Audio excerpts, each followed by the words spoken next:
Welcome, everyone. This is another episode of Business Fusion. I'm your host, Philip de la Vega. I'm here with my co-host, Carlos Raldiris. And today we're having another episode for the boardroom. Carlos, who do we have as a guest? Well, we've got the pleasure of Tony Fernandez. Just by way of background and full disclosure, Tony and I go way back. At one point, I was his human resources business partner back at Cadbury Schweppes. Years later, he wound up actually hiring me for one of my roles and got me out of Europe and back into the United States. And I got to do some fantastic work in the Americas under his tutelage and mentoring. And, he's an executive. He is a supply chain professional. He's a board leader, dad, man extraordinaire is what I call him. So welcome, Tony. Thank you. Thanks, Carlos. Yes, Thanks. welcome indeed. All right. Well, why don't you tell us a little bit about your background? Give the viewers and the listeners a sense about your, where you come from, what you've done and who you are. All right.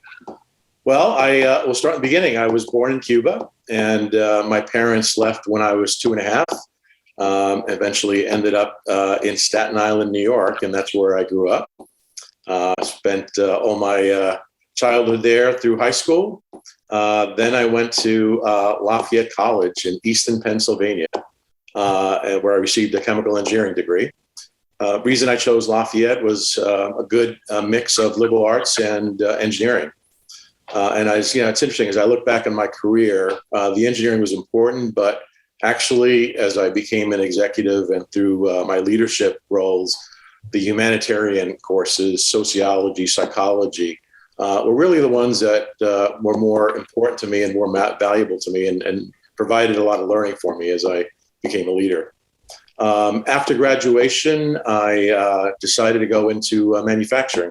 And my first job was, coincidentally enough, back in Staten Island at a plant called Port Ivory, where I was a production supervisor for Ivory Soap. Was with P&G for about 4 years, became a plant manager. I ran a fragrance facility. A lot of people didn't know. I'm not sure if it's true today, but back then, P&G was the world's largest producer of fragrances. And I was in charge of one of the two plants that made those fragrances for Tide, Cheer, Gain, all the great smelling products that they produce. Then I spent a few years working with Pepsi Cola, based in Colorado. Was my first time really living outside of the Northeast. Spent about 4 years there, got married, and eventually came back to the Northeast. I did some consulting for a few years. I wanted to get out of kind of day to day and do some general consulting. And I ended up with a small firm that was specializing in operations, kind of a Booz Allen background. That was a tremendous experience. And that's where I started doing a lot of international work and really loved it. Loved the international experience. I got to travel all over. I spent a few months in Japan and Tokyo. But I then realized I missed running an operation. It was great developing a strategy, but I wanted to implement it as well. So I came back to work at Pepsi internationally, and I led engineering, packaging, R&D for a little bit. And my last role at Pepsi was living in Mexico City, where I was the head of operations for Mexico and Central America. That was my second, but my first real expat assignment with the family. And then I went to work at Cadbury Schweppes, where I met Carlos, and we had the pleasure of working together. Did a stint at Dr. Pepper 7-Up, based in Plano, Texas. And then I was asked to join a group doing a global ERP and shared services implementation based out in the UK. I lived out in the UK for about 3 years, and then wanted to get back into operations and became the supply chain head for the Americas based in Parsippany, New Jersey. And then my last role at Cadbury was global supply chain based in London, where I reported into the CEO. Cadbury was then acquired by Kraft. I stayed with Kraft for 18 months. And then I was at a bit of a crossroads in terms of what to do next, and decided to work for a private equity firm that was owned by Blackstone at the time, a company called Pinnacle Foods. And I joined the company, and we took the company public while I was there. And then I stopped working full-time about 2016. And ever since then, I've done some consulting, but mostly board roles now. Yeah, And in terms of boards, I'm on 2 public boards. I'm on 2 private boards, companies that are looking at perhaps going public or doing some type of acquisition. I'm on a couple of nonprofit boards, and I'm on the board of my alma mater, Lafayette College. a very robust experience, Tony. It's fantastic. If I have a tendency to call you Anthony, it's because my son's name is Anthony. No worries. Anthony, Tony, Antonio, they all work. No, but congrats. That is fantastic. So I guess with all of that, I'd like to ask you, what attracted you to do board work, right? Yeah, it's a great question. I had the fortunate privilege of presenting to boards when I was first at Cadbury and then at Pinnacle Foods. And I started to realize that boards really have a significant influence over the direction of the company. You know, the management team kind of runs the day-to-day, but it's really the board that provides the oversight, the governance, and helps the management team in terms of working on a strategic direction. So as I got more exposed to board roles, I realized, yeah, that'd be interesting to be on the other side. And so after, right before I left Pinnacle in terms of retirement, I was asked to join my first public board. And that was a tremendous learning experience. Really learned a lot in terms of, what a board really does, how to be a board member, how to transition from management to being a board member. And I just grew to love it and realized that not only I enjoyed it, but I could add some value. And I was fortunate enough to be asked to join a few other boards and enjoying it tremendously and feel, with my 35 or so years of experience that I can add some value. Well, that's fantastic, Tony. So one of the things that I like to understand is, you've had a very successful career. Now you're in public and private boards. What influenced your life? What was that aha moment as an immigrant coming here? I'm sure there were challenges. Yep. But what influenced your life that took you into this successful journey? Yeah, that's a great question. I think certainly the first influencers were my parents. I saw how hard they both worked. And as I got older, realizing the sacrifice that they made, leaving everything behind and starting all over, really to provide an opportunity for their family. At that time, it was just me, but eventually they had 3 daughters, my 3 sisters. So my parents influenced me in different ways. My dad, I still remember 3 things. Education is always important and always learn. Never give up on learning. The second was always try and respect everyone and treat everybody as if you want, the way you wanted to be treated yourself. And then the third was try different things. Don't be afraid to take chances. Look at different opportunities as a way to grow. And I always, kind of kept those in mind and, have always guided me. And then my mom certainly, from a faith standpoint, from a caring standpoint, from how to manage a household, she kind of was a great example of a good manager. And I learned a lot from her. In high school, I had a fantastic mentor as a teacher. I went to a Catholic high school in Staten Island. I'll put a plug in for my high school, Farrell High School. My teen Farrell High School. I had a great mentor there, and he really taught my friends and I, the value of what a good person is, the value of ethics, the value to always do the right things, and the value, again, of education. And then through my career, I was really fortunate to have some fantastic mentors all throughout my career. Early on at Pepsi, I had a great mentor who would just take me aside and kind of show me, talk to me about the ropes in terms of politics of an organization, understanding culture, things like that.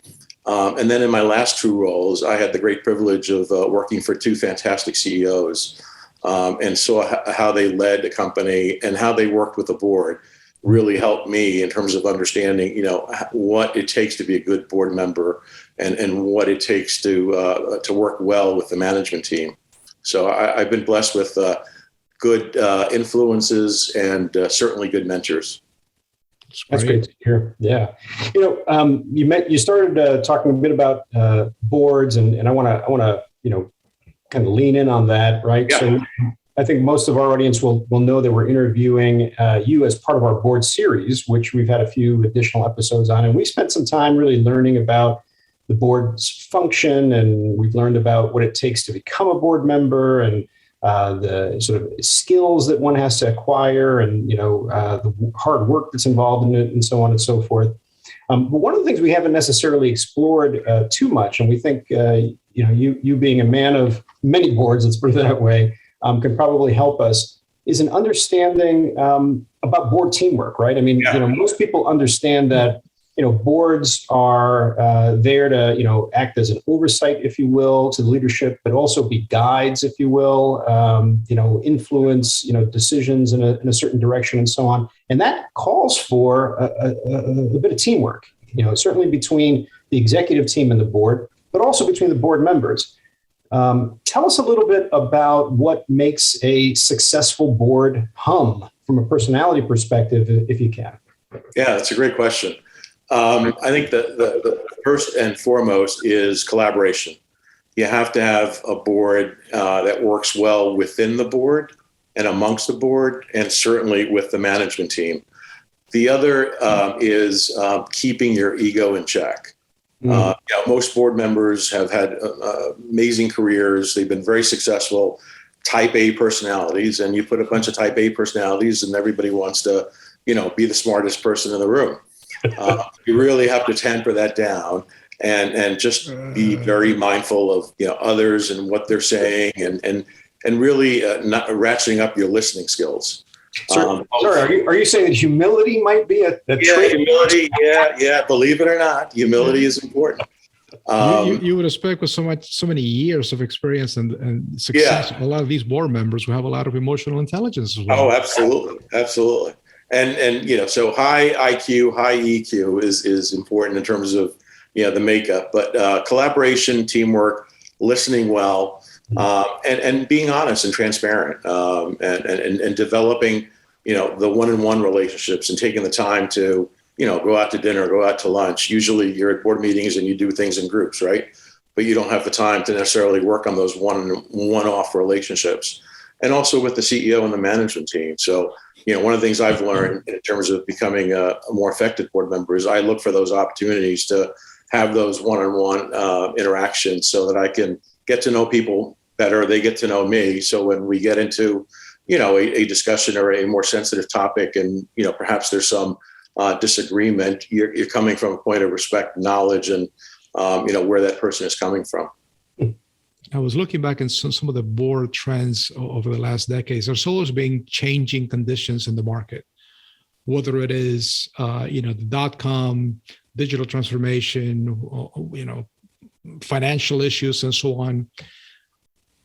In your experience, what is right now a focus for some of the board that you serve on, some of those boards? What are they focusing on? One or two things that they're like, I see this as a pattern. Yeah, it's definitely changed over the last 5 years, and certainly over the last 2 years, as a result of the pandemic and coming out of the pandemic. So I think before the pandemic, it was definitely, much more longer term focus. What's the next 3 to 5 years? What is the strategy going to be? After going through the pandemic, there's been so many disruptions and issues that the board actually has become much more operational in terms of working with management on understanding, all the issues that are occurring. Certainly supply chain operations, a lot of where I spent my career on, a lot of conversations about supply chain at boards these days. I would say risk management is another hot topic, and boards are spending a lot more time on that in terms of understanding the risk, and more importantly, what are the actions, what are the contingency plans? How is management going to address those risks if they do appear? And then third is really dealing with all of these other issues that are coming up in terms of diversity, ESG, type of issues and scorecards and metrics. And so there's a lot coming at the board right now. But I would say the biggest change has been a movement from strategic to operational, and then coming out of the pandemic back to strategy in terms of taking a look at all right, so what's going to happen over the next 2 or 3 years. Just to follow up on that, because my first experience presenting to a board, and I was head of the finance, department, was a lot to do with the forecasting, right? The budgets in the next couple of years or so, because everybody wants a strategy of, are we on the right path? But I would assume nowadays with the variables you mentioned, whether it is a pandemic, geopolitical scenarios, supply chain, predictability is very difficult. And to a great extent, I guess there has been an understanding that a lot of the public boards only meet like once a quarter, not as engaged in the day-to-day activities. But what I hear is actually that's changing a little bit because things are so chaotic. Yes.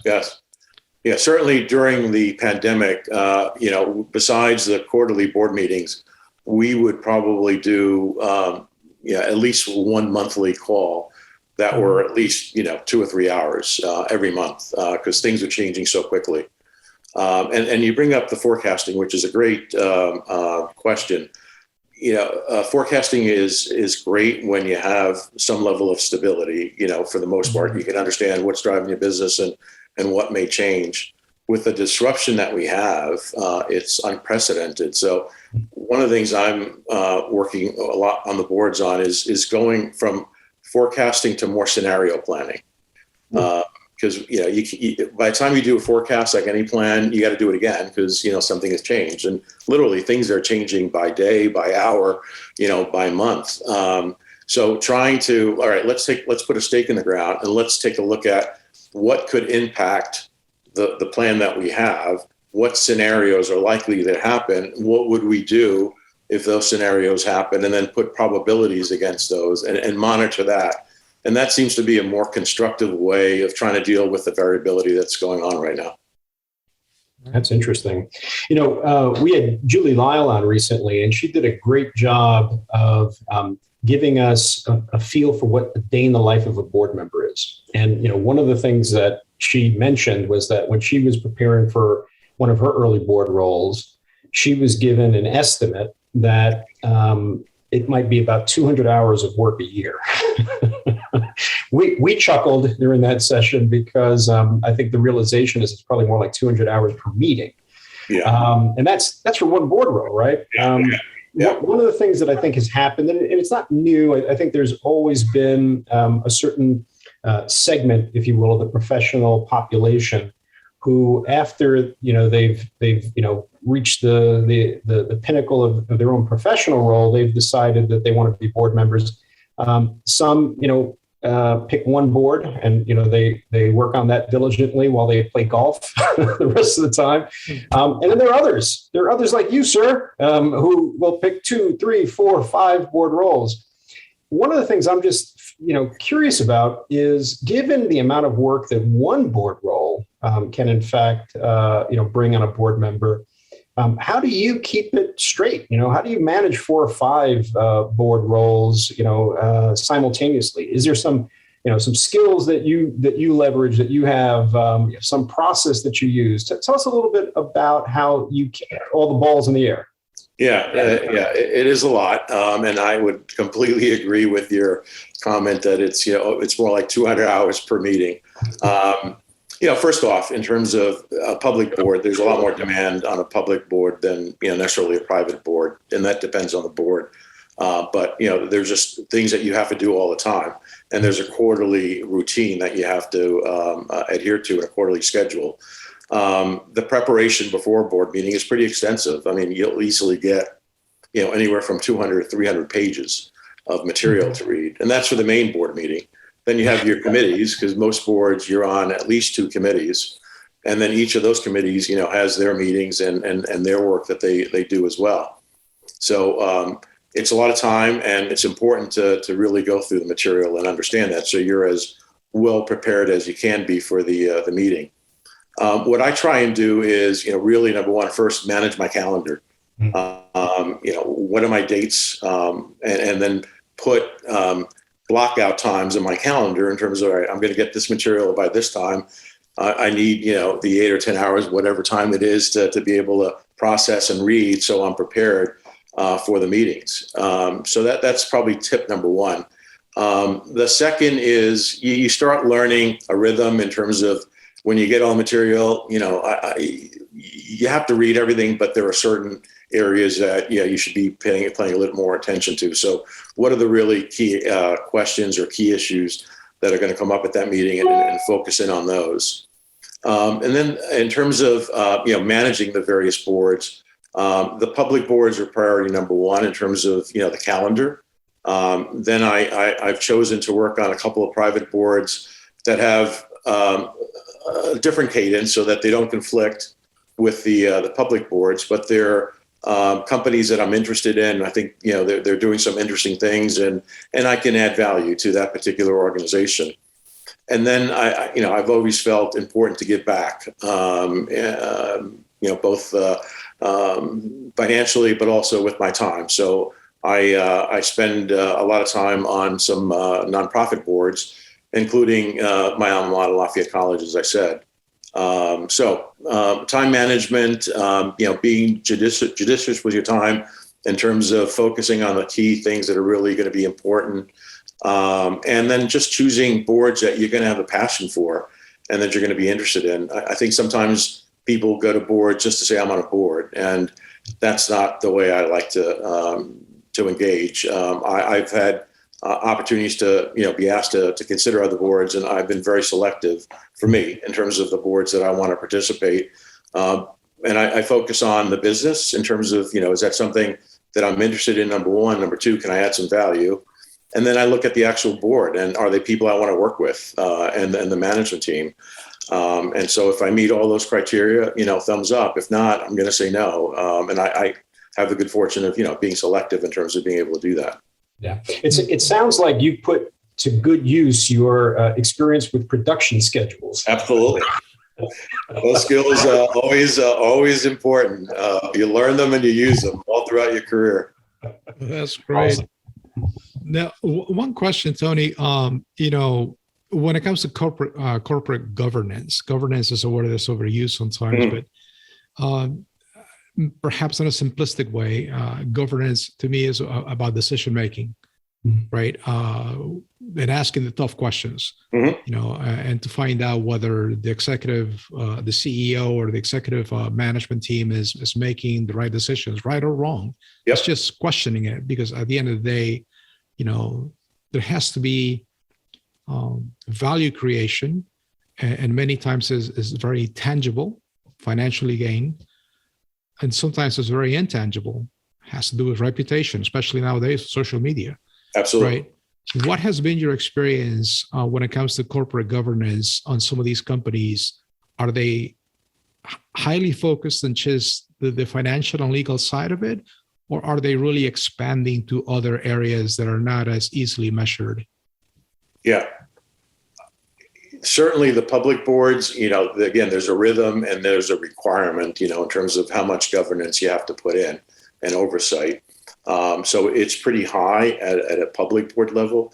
At a private level, it'll depend on the company, it'll depend on the ownership structure, but there's governance there as well. And certainly from a nonprofit standpoint, there's governance, but it's a little bit different. So, it varies depending on the type of organization. I think in terms of governance, it's important for the board to not only understand, what's going on in the business, but where the potential issues and risks are. So the philosophy I like to apply is, especially getting presentations from management, is, all right, you can tell me what you know, but I really want to spend time on what you don't know. Where are the issues? Where are the concerns? Where can we add value? Where are you facing something that, perhaps you haven't dealt with before, but there's somebody in the room from a board member standpoint that has the experience. Let's tap into that. So how do we leverage our collective experience and wisdom to be able to make the best decisions and to avoid, any potential issues? You're absolutely right in terms of, the new trends or the new areas of focus. There's committees now that are being set up to focus on priorities. Sustainability, is a good example. That's getting a lot of attention, a lot of focus. Diversity and inclusion, another big area.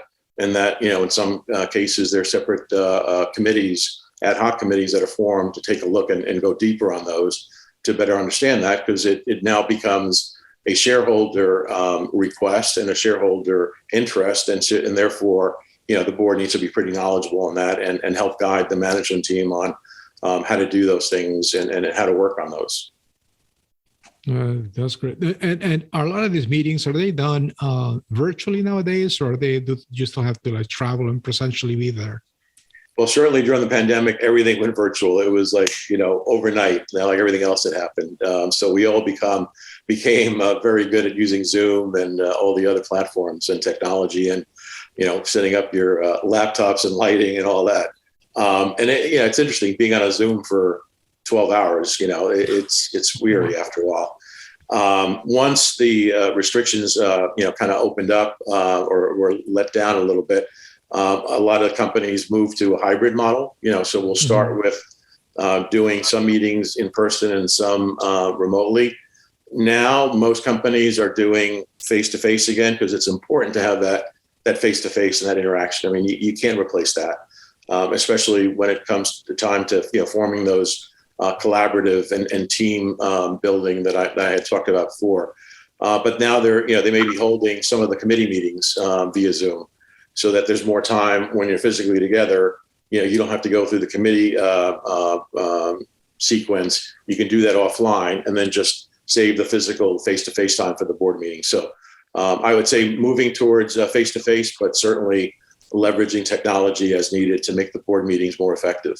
Board directors have undergone a lot of change, frankly, over the last 2-3 years. I mean, whether you would call it unprecedented or not is, I think, a matter of opinion. But one of the things that is absolutely clear is that, a lot of the things that are influencing, our workers, a lot of things that are influencing our economy, a lot of things that are influencing, our ability to produce the products that we produce, sell them, service them, et cetera.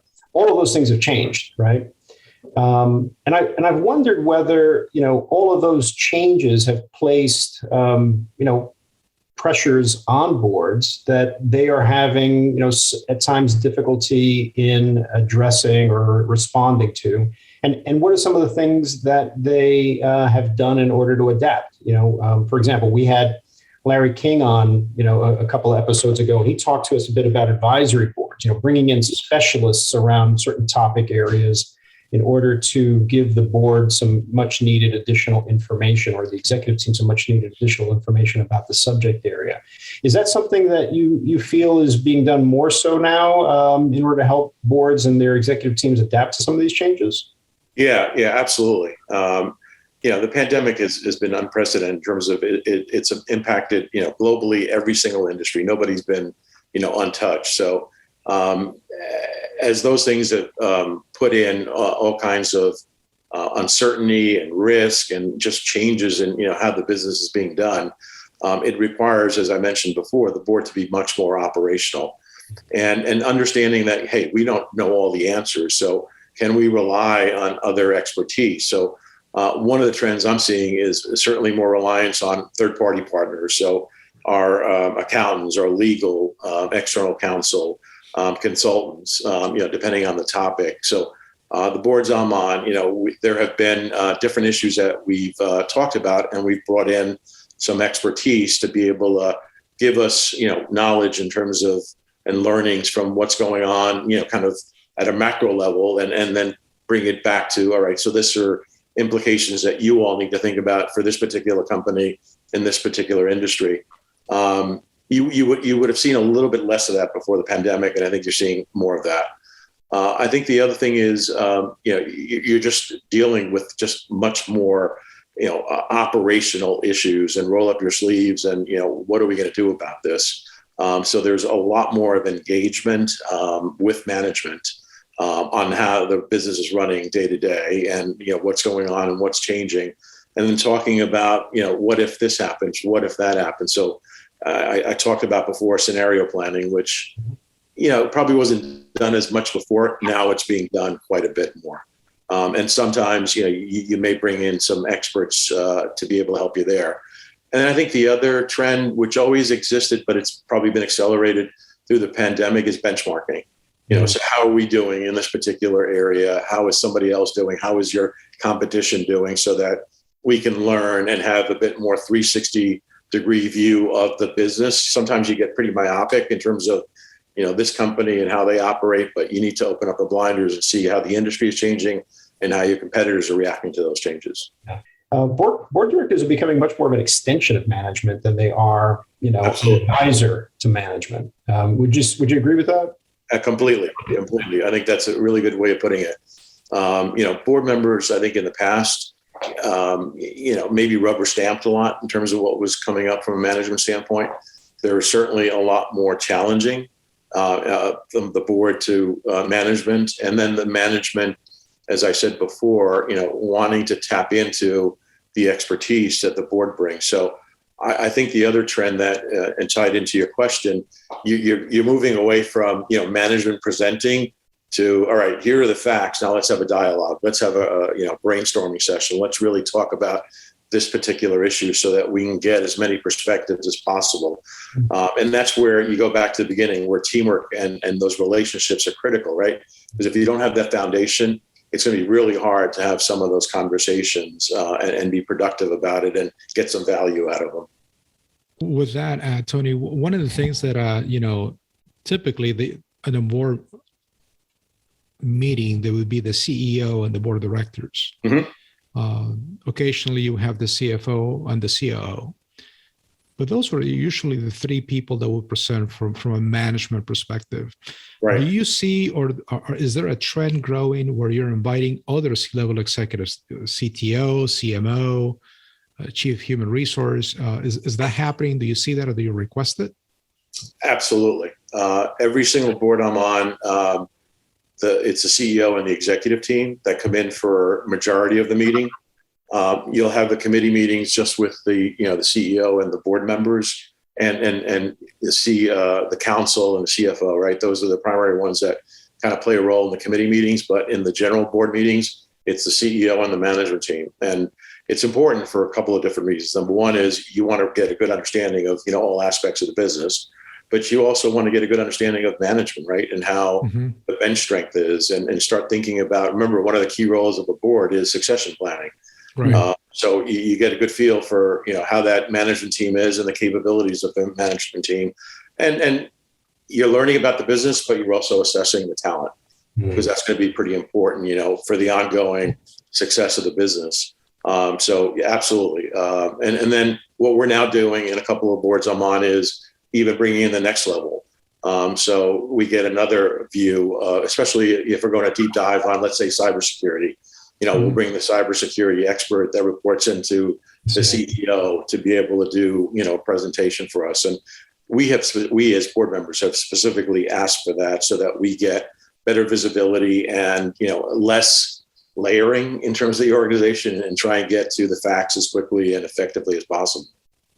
Yeah, this definitely sounds a lot more dynamic than in the past. Absolutely. The boards, it keeps on changing, which is great. Yeah. I think it's great. It is great, but it's also demanding, right, on management team side, and that's where we've had a lot of dialogues with the boards I'm on in terms of let's get away from presentations and more into dialogues and debates and conversations, so that we can tee up an issue and get the value of all the expertise that's in the room.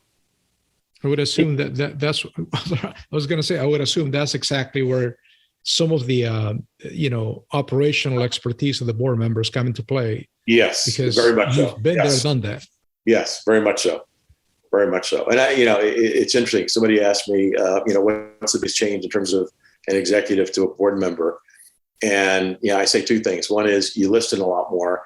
And two, you learn to ask the right questions at the right time.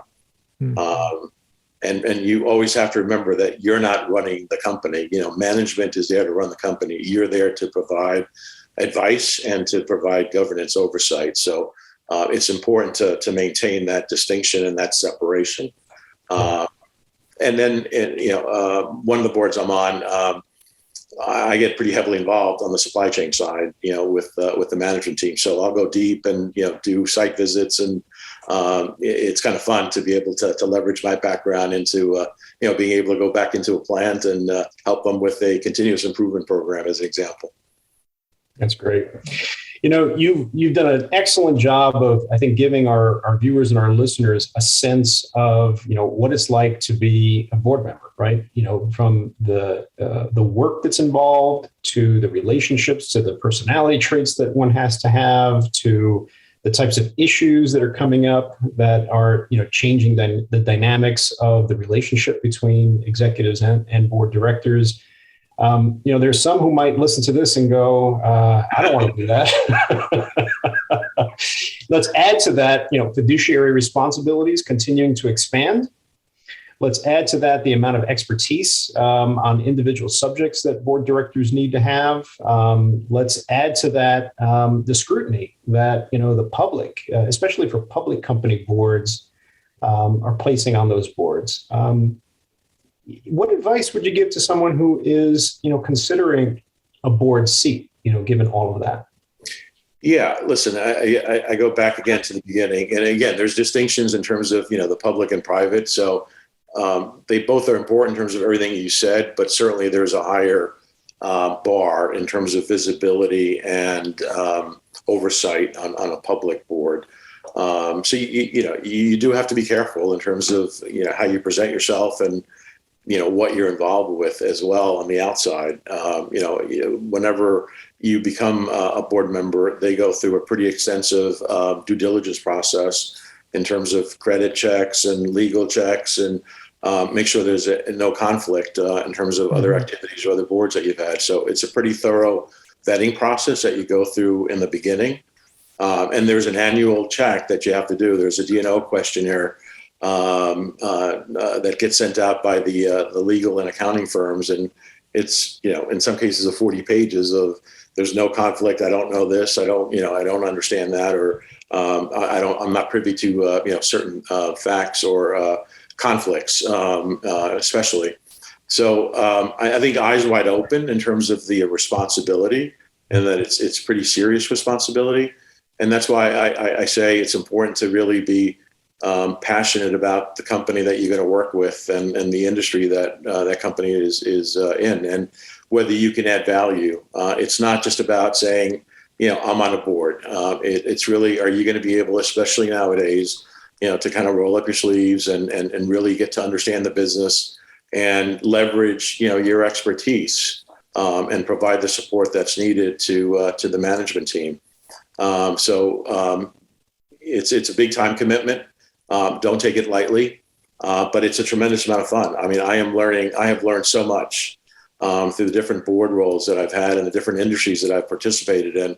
And at first, when I became a board member, I'm like, am I really going to add value, to this particular organization? And then you realize you do through, the experience that you provided. You bring your own unique, set of perspectives, and that's always valued. And now as boards become more diversified, right, it's important to get a wide variety of points of view. And I think that's great as well. So the board makeup is changing too, in terms of diversity of opinions, of race, more representation on the board. All those, I think, are very positive in terms of giving management the different perspectives that they need to make sure their organizations are going to be successful. Very sobering perspective. Thank you. But it's great. It's a great experience, and if people understand the responsibility and the time commitment, it's a great role to be in. Hey Tony, we want to be respectful of your time. We want to thank you for taking the time. But I usually ask what advice you give somebody yourself, Tony, when he's like 20 something. What advice would you give yourself? Yeah, building a network as early as possible. You don't realize how important that is in the beginning. You think you know everything in the beginning, and all I need to know is how to do my job. And my dad always, part of his, get along with everybody and make sure you treat people with respect, is also you just get to know people, get to know what they do and how they do it, and learn. through your experiences with others. So that is the biggest advice I would give myself is learn how to learn how to network early on, build those relationships. You never know how they're going to pay off. And, a lot of getting on boards is still the networking as well. So it becomes important there. And I think just through networking, you learn more as well, about others' experiences, and then you become a better person as well. So that's probably number one. Very serious question. No, it really is. I mean, I like to understand, do you play that conga behind you? I absolutely do. I have taken lessons. How long you've had it? Yeah, I've had it now for about 8 years. It's a great source of entertainment, but it's also a great stress relief. Let's see your hand. Yeah, especially after a contentious board meeting, the rhythm gets pretty lively after that. That is great. Carlos, any last words? No, I just wanted to say thanks, Tony. I talked a little bit about, our relationship early on. I consider you one of the best leaders I've ever had the pleasure of working with. You've been a great mentor to me, a savior on one or two occasions. And I appreciate you coming in and telling us a bit about your experience. It sounds like, you have punctuated what is already a very tremendous professional life with even more work, right? And more, but importantly, and I think you made this really clear, more opportunity to make a difference, right? Exactly. Exactly. For the people that you work with. So, that is true to form. And I thank you so much for all the work you continue to do. Well, thank you very much. Very kind, and great to be with you all, and appreciate the opportunity. I echo those words. Thank you, Tony. Thank you for sharing your wisdom. Really, you're very successful. I'm sure, hopefully, our audience have enough time to listen to all the great advice you've given us. And this is it for now, folks. Once again, thank you, Tony. Carlos, always doing this. It's great. And until next time, guys, please like, comment, subscribe. And until we see each other again, be good and do good. Take care. Thank you.